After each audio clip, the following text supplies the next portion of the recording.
Live from Fargo and serving you on TV, online, and on the go. This is Valley News Live at 6.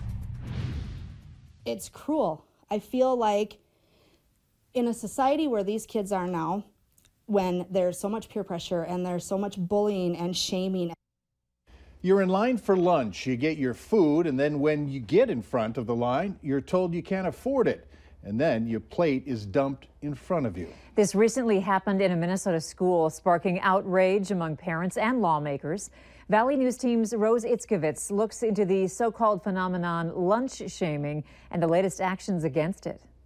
Jill Haggerty learned about lunch shaming from her children, who saw it happen at their Stewartville, Minnesota school. If the children have a balance of -1 cent or below, that the cashier has a spatula and they scoop the food off of their tray, dump it into a bucket that is between their legs, and they place a sandwich on their plate. Lunch shaming is quickly gaining notoriety, and earlier reports by KTTC and KARE 11 prompted the public schools to quickly amend its policy. A survey up on the website says the school's reviewing its procedures to ensure all students are treated with dignity and respect regarding school lunches. But legislator Sarah Anderson says it shouldn't have happened in the first place. Because of the law change in 2014, it should have made it clear to them that they shouldn't be doing any of this branding. You can't put a sticker on a child, that you can't pull their tray.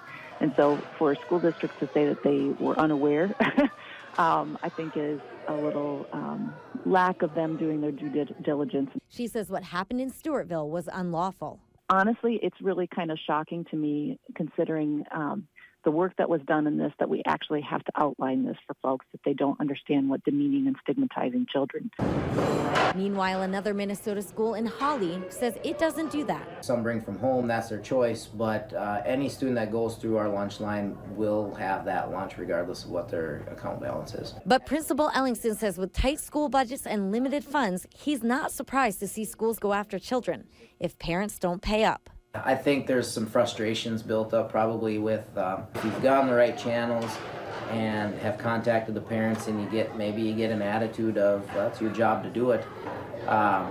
There can be some frustrations and you do something that probably shouldn't do, in my opinion. The issue prompted another Stewartville mother to create a GoFundMe page to raise school lunch money that's already raised nearly $10,000. And a quick glance at some 80 similar GoFundMe pages around the country show this issue is not just in Minnesota.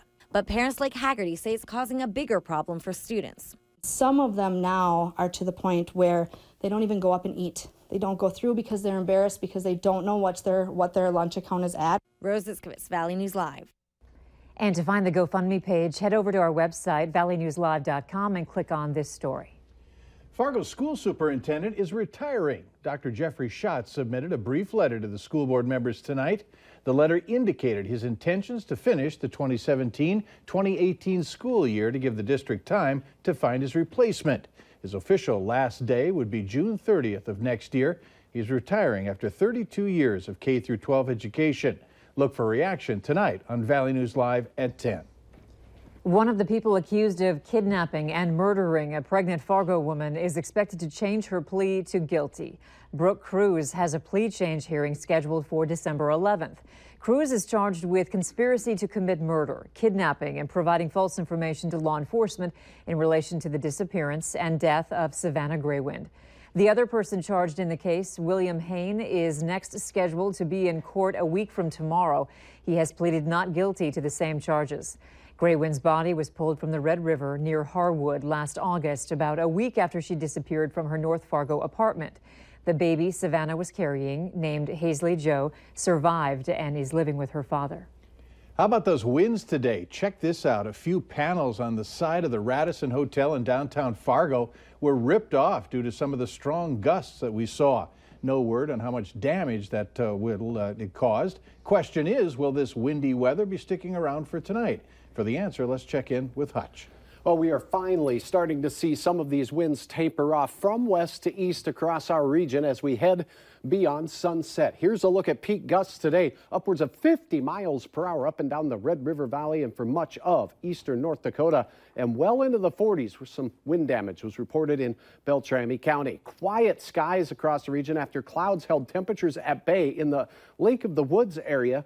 Believe it or not, teens there, while we did make it into the 40s in Fargo. Temperatures falling quickly into the 20s this evening, but notice by midnight, our wind direction shifts, becomes southerly, and we'll start a warming trend again tomorrow. I'll have details on how warm we get, and we'll talk about any chances of precipitation, rain, or snow in the forecast here in a couple of minutes. All right, thanks, Hutch. You bet. We now know the names of a man and woman found dead after falling through the ice on Upper Red Lake. Police say 33-year-old Melissa Seidenstreicher of Princeton, Minnesota, and 29-year-old Zeth Neifausen of Stacy, Minnesota, were on the lake ice fishing when they failed to return to a resort on Sunday. The couple's bodies were found yesterday. An ATV they were using was also found in a hole in the ice. The driver of a vehicle and the pedestrians who were struck last night have been identified. 49-year-old Gary Coulter of Grand Forks was heading south in the 1700 block of Old Mill Road when his car hit two pedestrians as they were crossing the street. 52-year-old Thomas Kenville and 22-year-old John Peterson, both of Grand Forks, were treated on the scene by paramedics and then taken to the hospital with unknown injuries. That case remains under investigation. No charges have been filed. Two people are in jail after an assault in northern Minnesota, and officers believe more arrests are coming. The alleged attack happened yesterday at a home in St. Hilaire, which is just south of Thief River Falls in Pennington County. 27-year-old Guadalupe Peralta of Thief River Falls and 26-year-old James Shagabay of St. Hilaire are both being held in the Pennington County Jail. No description was given on the other potential suspects.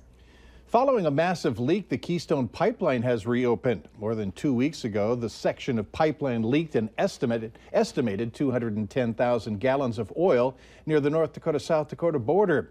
TransCanada officials say it's recovered about 24,000 gallons as of last week. No word yet on what caused that leak.